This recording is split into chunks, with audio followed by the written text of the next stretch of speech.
Hey, what's up everyone? This is Silver Slayer. Welcome back for another video. This is everything you need to know about junk silver, or also called constitutional silver. This is going to be a very educational and fun video, not only for you guys, but for myself as well. I love junk silver. It's some of the most beautiful, easily stackable, most beneficial silver out there. I'm going to go over several reasons why, but I'm also going to educate you guys on all the different types of constitutional silver there is, key dates, just different types of advice and tips for your own stacking journey, and just to educate and just spark this wonderful topic. I would love to hear you guys discuss this in the comment section down below. Name your favorite silver coin or junk silver. You guys all know mine are the Walking Liberty halves, but just to spark discussion as a community, we can all spark each other's brains and just, bring this whole topic to, more of a discussion community-wide instead of me just making a video for you guys. We can all discuss together. But anyways, what is junk silver? It's also called constitutional silver, but this was used as legal tender pre-1965 as real currency. As you guys know, these coins, or most of them, have 90% silver in them, so they were traded and stored with real value.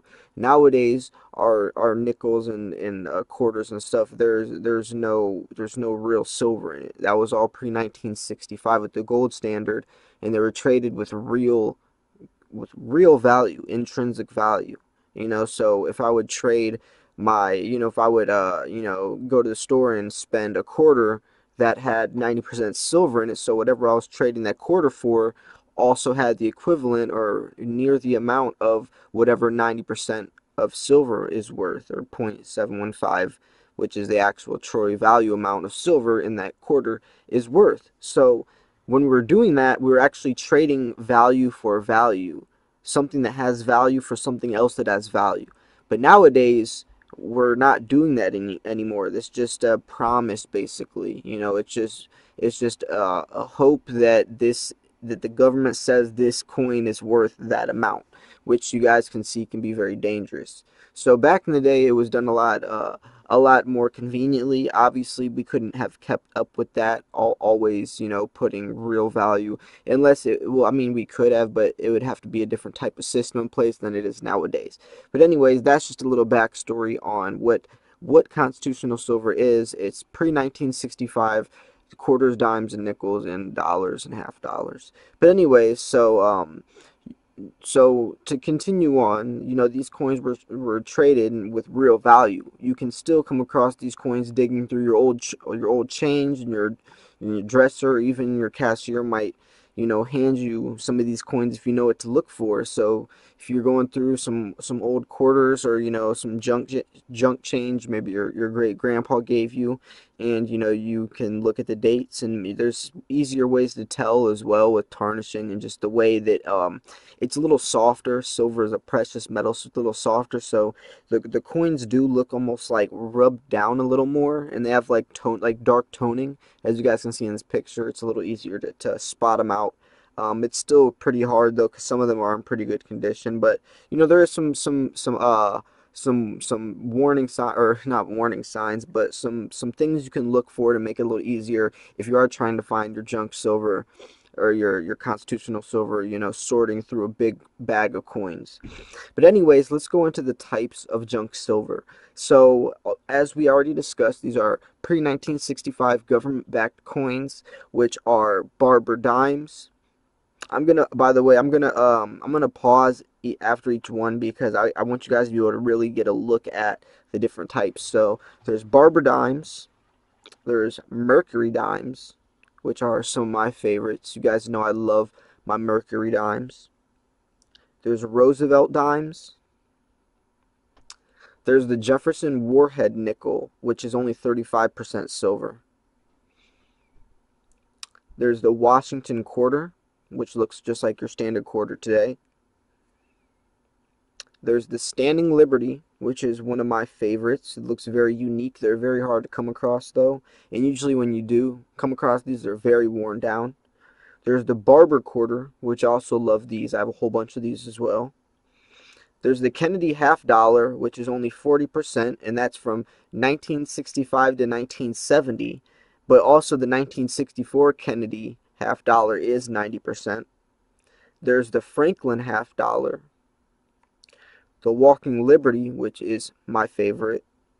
There's the Barber half dollar. There's the Peace dollar from 1922 to 1928 and 1934 to 35. And last but not least, there's the Morgan silver dollar from 1878 to 1904, and then also 1921, which are a little less rare. So, these coins are legal tender, meaning they can be spent at face value, but are worth much more because of the intrinsic value of silver in them. So, you would never want to spend, a barber quarter for 25 cents. That coin is worth a lot more. You'd want to sell it to a silver shop, not even a pawn shop, because they'll still try to rip you off. So, you really don't want to mistake the face value for the intrinsic value of these coins. There's a big difference between face value and intrinsic value. But now I'm going to teach you how to calculate the amount of silver in your constitutional silver, so you can see if you're getting a good price from, your online dealer or even your pawn shop. So what you want to do, so first off, let me just explain this. There's 90% silver in these coins. Well, the ones that I already explained. For the sake of this video, we're going to go over the 90% silver. So let's say I have $5 worth of junk silver, so a couple dimes, some quarters, and it equals $5 all added up worth of actual change. Like, so if you're gonna go to the store and spend $5 in all change, in all junk silver, it equals $5. So since there's 90% silver in these coins, that means there's 0.715 troy ounces of actual silver in each coin. So what you want to do is multiply the face value, which is 5.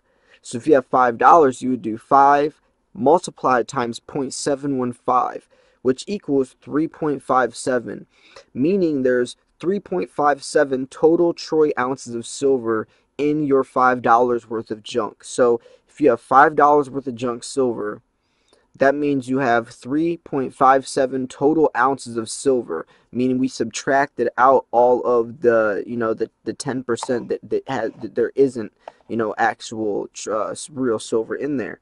So what you can do is then look at that 3.57 ounces of silver, and you can check the spot price, and you can multiply 3.57 times spot price, or you can just look at what else is worth 3.57 ounces of silver, and you can compare to see if you're getting a good deal. So if spot price is $15, you would say, okay, this is around $48 worth of silver. Is that how much the listing is for from my local coin shop, etc.? So that's a great way, or a great tool to see, because a lot of times people don't know this conversion tool. There's another conversion tool, but I like this one's a little more simple. I think it's easier for people to understand this way. Just multiply it times 0.715. There's other tools where you can do like 1.88 if it's a dime, and like 2 point. It gets really, nitpicky. So this is a very easy conversion tool, how to calculate that. But it's just a great way, because people will take advantage of other people's lack of knowledge or vulnerability.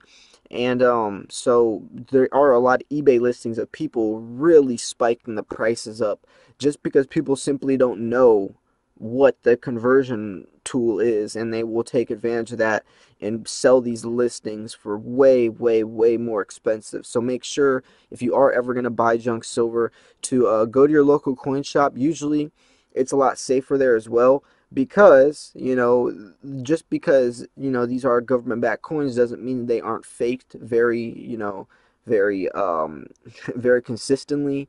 There are some ways to see if your coins are faked. I'll link some pictures in this video of how you can tell whether it's like different numbers, or different symbols on the Morgan, if the number or the date is a little differently, or the lettering, or the ridge or the curvature of the edge of the coin might be slightly different than normal. There's tons of different ways to tell if your coin is faked, or obviously you can get a testing kit, or also just go to your local coin shop and make sure you're buying from a trusted seller, because especially the more expensive coins that have some numismatic value, like some key date Morgans, those can go for hundreds if not thousands of dollars, and it can become very pricey. So just be very careful if you are going to purchase.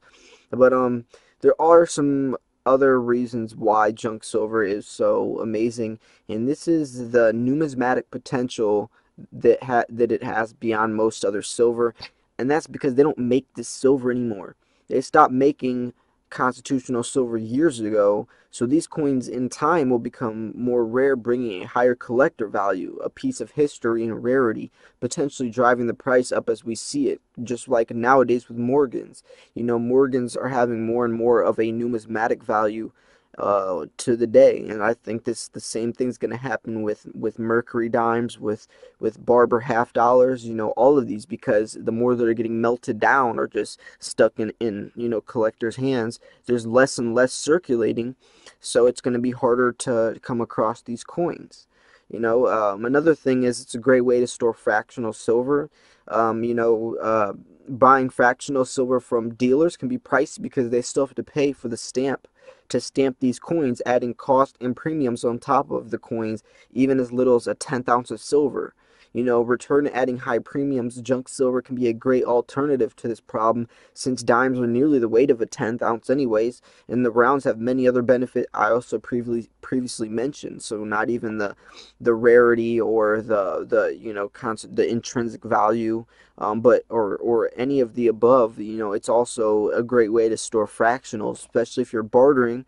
Let's say you want to barter with someone who has something that's worth only about a 10th ounce of silver. You don't want to trade a whole silver ounce of, you don't want to trade your whole ounce of, silver ounce of American Eagle for something that's worth less than that. So what are you gonna do? Cut it in half or cut it in a fourth? No, you can't. You're not gonna take a chainsaw to your 1 ounce coin.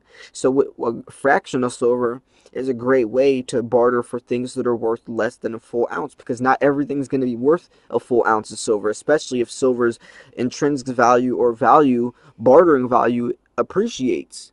So yeah, that's something to think about as well. Junk silver can be used as changes nowadays in the real world, almost the same type of idea, but in a bartering mind state with real silver.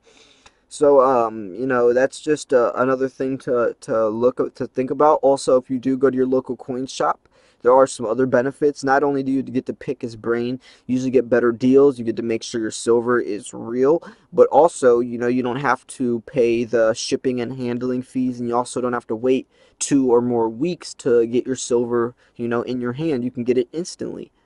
So it's really, and also you can look in store and see which coins look that you want. A lot of times holding a coin in your hand gets a different feel and a different type of just likeliness to it, or just appreciation to it, rather than looking online on AppMex and just saying, oh, I think that coin looks cool. But when you see these coins in your hand, you can really tell which coin you want to purchase, and you get a better feel for that. So that's another great thing to do. So anyways, guys, hope you guys enjoyed this video. I tried to make sure I gave you guys everything you need to know about junk silver or constitutional silver. If you guys thought this video was enjoyable, make sure to give it a thumbs up. Also subscribe for more content like this. This was Silver Slayer, and I will see you guys soon. Peace.